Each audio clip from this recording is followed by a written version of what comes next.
Li chiamerò nel pomeriggio, insomma, vorrò capire insomma, da loro. Il PD veneziano, riunito in direzione provinciale, parla di circoli e spese. I due democratici, che da stamani occupano le prime pagine dei giornali, non li ha ancora sentiti quasi nessuno.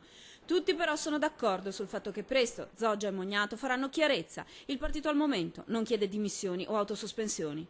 No, adesso lasciamo che i magistrati facciano il loro corso e spero che una volta concluse le indagini possano essere anche estranei ai fatti come loro stessi dicono. E i due parlamentari chiariranno nel più breve tempo possibile la loro estraneità a qualsiasi addebito che in questo caso gli è stato dato dalle dichiarazioni di Orsoni. Insomma, fiducia nella magistratura, speranza che tutto si concluda presto e bene. Chiediamo se questi fatti incideranno sulla campagna per le comunali. La risposta è assolutamente no.